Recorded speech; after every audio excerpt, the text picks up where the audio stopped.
پھر ان کا ہاتھ یوں دکھا کے فرمایا کہ بچوں کو حلال کھلاتے ہوئے حلال حلال حلال، رشوت، سود، چوری، ڈاکہ، حرام یہ نہیں، حلال، بچوں کو حلال کھلاتے ہوئے جو ہاتھ ایسا ہو جاتا ہے اس پہ جہنم کی آگ حرام ہو جاتی ہے۔ لیکن ایک مائنڈ سیٹ بن چکا ہے ہمارے ہاں کہ بس یہی دینداری ہے۔ مکمل دینداری بنتی جب اس کے ساتھ دنیا کے معاملات اور اخلاقیات درست ہوتے ہیں، پھر جا کے وہ مکمل دین بنتا ہے۔ اچھا، جس نے ان 4 شرطوں کے ساتھ دنیا کو کمایا تو کیا ہوگا بھائی؟ تو فرمایا لقی اللہ یوم القیامہ ووجہہ مثل القمر لیلۃ البدر، قیامت کے دن یہ اللہ کے دربار میں ایسے پیش ہوگا کہ اس کا چہرہ 14ویں رات کے چاند کی طرح چمک رہا ہو۔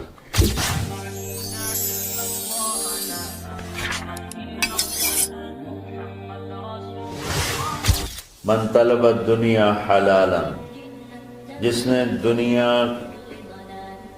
کمائی حلال، کاروبار کیا، نوکری کی، تجارت کی، زراعت کی، کوئی بھی ریڑھی لگائی، چھابا لگایا، سائیکل پہ منیاری بیچی، جو بھی کیا، من طلب الدنیا حلالا، جس نے دنیا کو طلب کیا حلال راستے سے، سعین علی اہلہ، اب بھائی کیوں کماتے ہو؟ کہا جی بچوں کو کھلانا ہوتا ہے اس لیے۔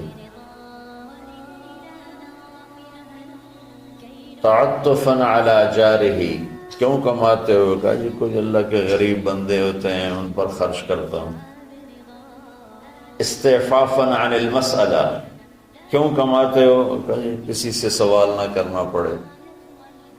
تو 4 باتیں میرے نبی فرما رہے ہیں، رزق حلال کمایا، بچوں پر خرچ کرنے کے لیے کمایا، غریبوں پر خرچ کرنے کے لیے کمایا، اور سوال سے بچنے کے لیے کمایا۔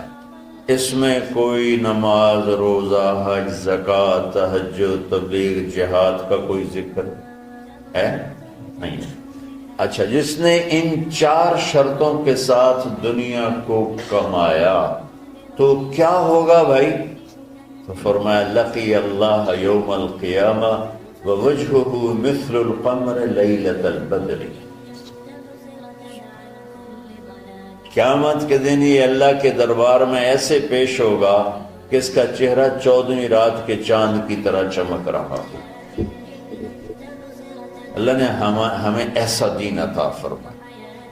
حضرت سعد بن معاذ رضی اللہ تعالیٰ عنہ آپ کی محفل میں بیٹھے ہوئے تھے تو وہ دہاڑی کرتے تھے، مزدوری کرتے تھے اپنے باغ میں خود ہی۔ تو آپ کے ان کے ہاتھوں پہ نظر پڑی تو ہاتھوں میں مزدوروں کے نا ہاتھ سخت ہو جاتے ہیں، بہت ہارڈ ہو جاتے ہیں، وہ کسی چلا چلا کے ہاتھوں سے کام کرتے۔ تو آپ نے دیکھا تو ان کے ہاتھ بڑے سخت۔ آپ نے ان سے پوچھا سعد یہ تیرے ہاتھوں کو کیا ہے؟ کہا یا رسول اللہ خود ہی مزدوری کرتا ہوں بچوں کا پیٹ پالنے کے لیے، تو وہ کام کرتے کرتے میرے ہاتھ ایسے ہو گئے ہیں، ٹھیک ہے،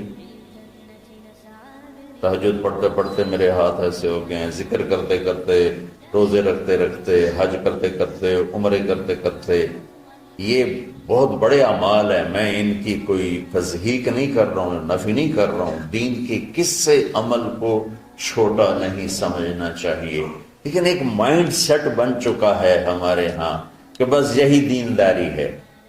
یہ کوئی عمرے کر رہا ہے، کوئی حج کر رہا ہے، کوئی دیگیں چڑھا رہا ہے، تو اس کو دینداری ہے بھی صحیح، اس میں کوئی شک نہیں، ہے بھی صحیح، لیکن ادھوری دینداری ہے۔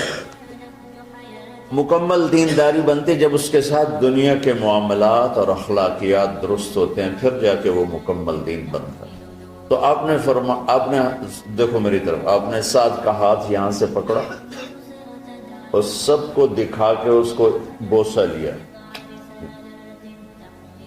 پھر ان کا ہاتھ یوں دکھا کے فرمایا کہ بچوں کو حلال کھلاتے ہوئے حلال حلال حلال، رشوت، سود، چوری، ڈاکہ، حرام یہ نہیں، حلال، بچوں کو حلال کھلاتے ہوئے جو ہاتھ ایسا ہو جاتا ہے اس پہ جہنم کی آگ حرام ہو جاتی ہے۔ وَكَذَلِكَ جَعَلْنَاكُمْ، بولو، امتاً، کہ ہم نے تمہیں معتدل، اعتدال والی دنیا امت بنایا ہے، نہ دنیا میں ایسے لگو کہ دین برباد ہو جائے، نہ دین میں ایسے لگو کہ دنیا معطل ہو جائے۔ اس لیے میں نے ایک حدیث پڑھی تھی، آپ نے فرمایا کہ دین میں غلو سے بچنا۔ غلو مطلب کہ اس طرح لگنا کہ بچوں کا پتہ نہیں، بیوی کا پتہ نہیں، گھر کا پتہ نہیں، کام کا پتہ نہیں۔ یہ عیسائیت میں تو بزرگی ہے، ہمارے دین میں بزرگی نہیں ہے۔ یہ انتہا پسندی ہے۔